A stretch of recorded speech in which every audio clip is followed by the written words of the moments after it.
Good evening and welcome to the March Board of Commissioners work session. The board did meet in executive session prior to tonight's meeting for a legal and personnel matter. Mr. Berman, can you call the roll? Yeah, Mr. D'Amelio? Here. Mr. Oliva? Here. Mr. McCluskey? Here. Mr. Siegel? Here. Mr. Lewis? Here. Mr. Holmes? Here. Mr. Wexler? Here. Mr. Quinn? Here. And Dr. Hart? Here. Chief, can you lead us in the pledge? Well, thank you. Pledge allegiance to the flag of the United States of America, to the republic for which it stands, one nation, under God, indivisible, with liberty and justice for all.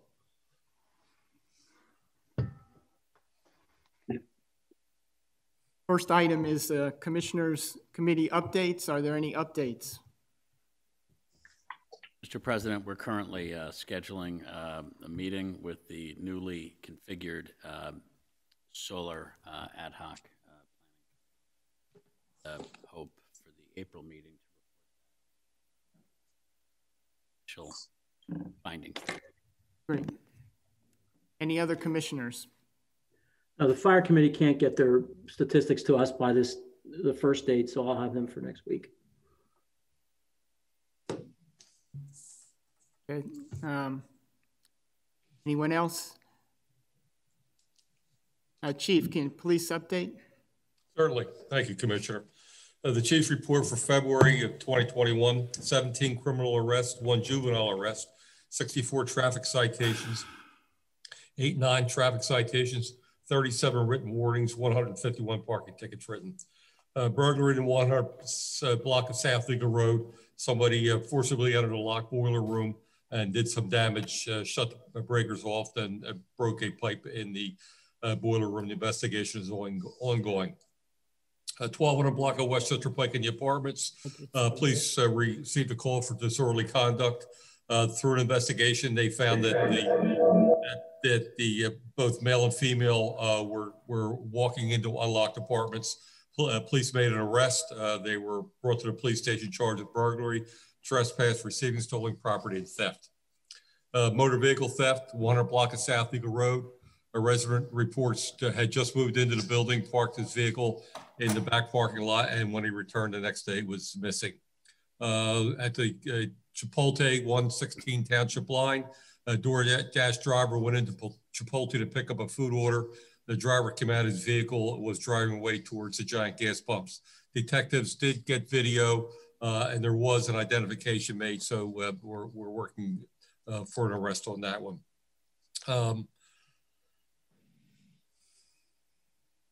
116 Township line again, a giant lot. Police responded to the above address for a male attempting to enter the vehicle. The male was later stopped after showing signs of drug intoxication. He was arrested and charged with attempted theft as well as drug charges. This is an ongoing problem, which I'm going to mention now throughout the county. It's something new that has started in the past couple of months. We dealt with this years ago, but it has reoccurred again. Catalytic converters are being stolen from vehicles. 200 block of Westchester Pike. The victim reports to 2 vehicles from his business fleet that were parked in a lot and had 3 catalytic converters cut away from the vehicle. He was not sure when this happened, as the vehicles were not used on a regular basis. They're worth a lot of money. And like I said, this has been an ongoing problem throughout the county. There has been some vehicles identified, but they're usually fake plates, and we have descriptions of the males involved. So it's a multi-jurisdictional investigation. And then 1 bicycle theft in a unit block of Haddam Drive was up on a college. No canine usages. That's the report, Commissioner. Thank you. Any questions? Commissioner Wexler, I think you said no Bureau of Fire report. Is that right? Right. The statistics in the NIFR system don't come out in time to be completed by yesterday. There were a couple. I know there's at least 1 major fire that we've had Friday evening on Joanna Road. No injuries, but the house was completely gutted pretty much. And this afternoon, Manoa went on a water rescue down in the river in Ridley Park. And it appeared to be, from the television footage that we witnessed, it appeared to become a recovery effort at the end there. So they're the two major things that have happened, at least in the last week. Thank you. Next week, first item is an ordinance, a second reading of a traffic ordinance. Also be the second reading of the Stadium Pro Shop ordinance. Additionally, two more, the second reading of another traffic ordinance, as well as the first reading of an ordinance. Are there any questions or comments on any of those? Resolution on the transfer of 2020 funds. Ms. Cuthbertson, can you just give us an update? Sure. If the board will remember and recall, we do this every year. Once the year has finished, we reconcile those departments that overspent for a variety of reasons and explain to the public how we funded those overspending. Last year, of course, was an anomaly, but there was only one department that overspent. That was our HR department. That was due to the fact that we did have some unemployment compensation expenses that were unexpected in 2020 that we hadn't had in previous years. This wasn't necessarily due to any layoffs that we incurred, but as everybody is aware in Pennsylvania, past employers share in former employees' unemployment compensation. So we just had a little bit of exposure there that we weren't expecting. And we paid for that theoretically by savings in other departments and specifically in the administration department. So that was the only department that we had to reconcile this year. Thank you. The next two resolutions are from the Recreation Department in regards to grants. I know, Mr. Barrett, you want to fill us in on those? Sure. The first grant is a grant for repairing the riparian buffer along Darby Creek and Cobbs Creek. We are going to be trying to remove invasives and planting trees. The grant is a 50-50 match, but our match can be both volunteer hours, staff hours, and equipment. So we don't expect to have to put any money out of pocket for this grant. And the grant, we have 4 years to complete the grant, but we expect to complete it in 2. So there's going to be a lot of removing of invasives along Darby Creek, along Cobbs Creek, and then planting of trees to help keep the water clean, to help filter the water. And it will also make the both trails much more aesthetically pleasing because you won't see all those invasive species growing and swallowing up the trees. The second grant is a park rehabilitation grant for a Polo Path project. That is also a 50-50 match. And we are partnering with Lower Merion because as you know, we share the polo field with Lower Merion.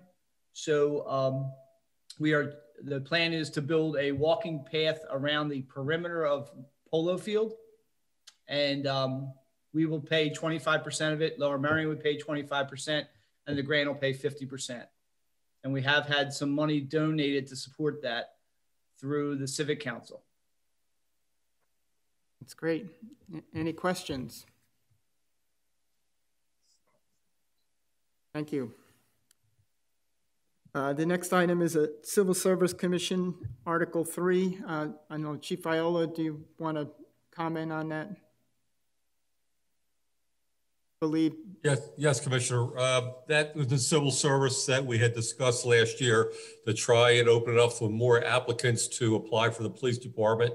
Remove the requirement for the Act 120, which is the schooling to be a police officer. So there are grants available from the state that we had many years ago were stopped. They have restarted again. So if we hire somebody that does not have the academy, we can apply for a grant to pay for a portion of their salary and a major portion of the academy. So hopefully this will open this up and we'll have more applicants. What the history shows with ourselves and surrounding police departments, a number of people applying to police officers have dropped dramatically over the years. We used to get anywhere from 250 to 300 people. We were probably at 85 or 90 last time. It was my understanding that a neighboring the police department only got 50 applicants to take their test. So hopefully we're going to recruit more in different areas of the city and the surrounding suburbs, and hopefully get more diverse applicants to come in here to apply for police officers. Thank you. Any commissioners with questions? Actually, I have a question, Chief.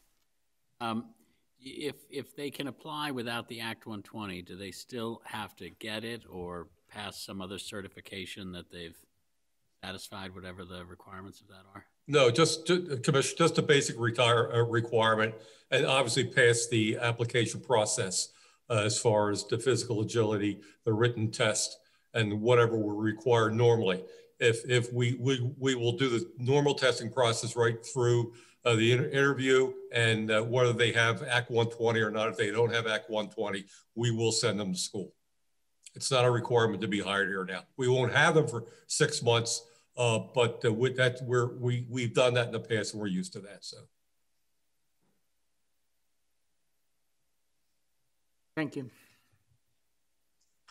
We will be having more tax settlements and stipulations of council. I believe these are related to the school districts. Yes, they are. And as I mentioned at our previous meeting, we'll probably be seeing these throughout the next several months as some taxpayers come to a settlement with the school district. As one of the interested parties, our board does need to sign off on them. So Mr. Byrne will act as our counsel and sign off for us. And I believe Mr. Cattell is keeping him informed on all of the cases as they come forward.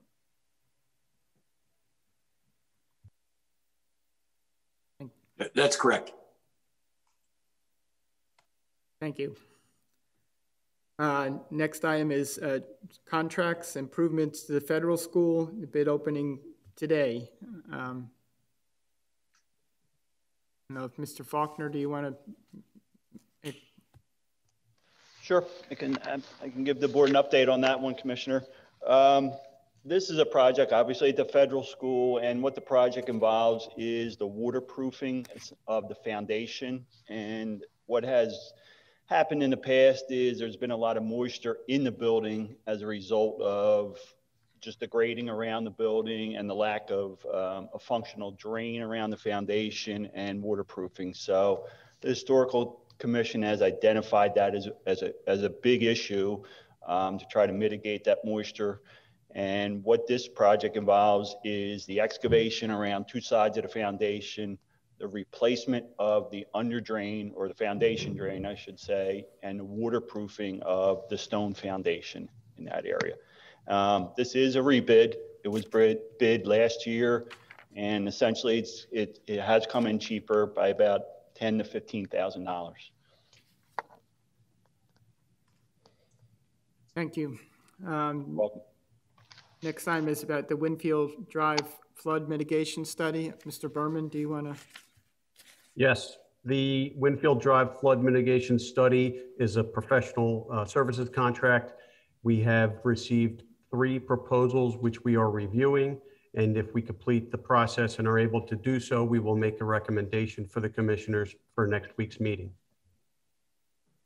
Thank you. And if not, that would be deferred until the following month. But we're hopeful to get it done as quickly as possible. President, may I ask a question? Dave, the comprehensive report by Pannoni and Associates, are we going to discuss that with, particulars, especially in some areas in my ward? Yes, as you might recall, Mr. Pannoni and I would like to get together with each of the commissioners, yes, and discuss the results of the study, and then chart a path going forward.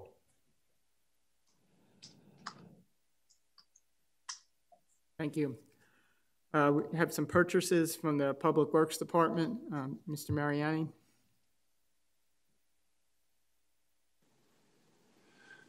Yes, Commissioner, we have 5 purchases. 4 of them are going to be for Public Works. 1 is actually for the Park and Recs Department. For the Sanitation Department, I don't have everything compiled yet. I'm still waiting for 1 more to come in for the Sewer Department. but we have one sanitation truck purchased from GL Sayers for $178,738.50. Do you want all the prices? No, that's okay. Okay.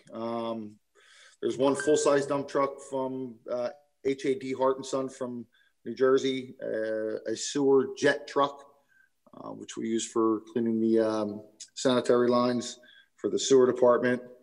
One lowboy dump truck for highway department, and one lowboy dump for the Park and Recs department. So it'll be a total of 5 purchases. Thank you. Anyone with questions? We'll have appointments next week, hopefully for senior citizens in wards 1 and 7. Yep, I did get approached by somebody from the ward, and I'm thrilled that I'll be appointing them. So great. As do I. Good. We'll also have an appointment to the Shade Tree Commission. And then we still have this vacancy committee. Mr. Byrne. I did check on that, and it's okay that they serve on both. I checked through the charter. I checked through the first class township code, and there's nothing to prohibit someone from being on the vacancy committee, as well as the, I believe it's the cable committee that this person that you're talking about is also serving. Thank you. There'll be 2 proclamations. One for Paul Becker, his 100-year-old birthday milestone, and it's also going to be naming March's National Nutrition Month, and we'll have a proclamation in regards to that. The EAC also wanted to introduce a resolution. They came to me over the weekend in regards to the renewal of the Delaware County contract for the use of the incinerator in Chester. I will send a copy of the resolution to all the commissioners so that you can review it before the next meeting. I believe someone from the EAC will also be doing a short presentation. Are there any other issues or concerns?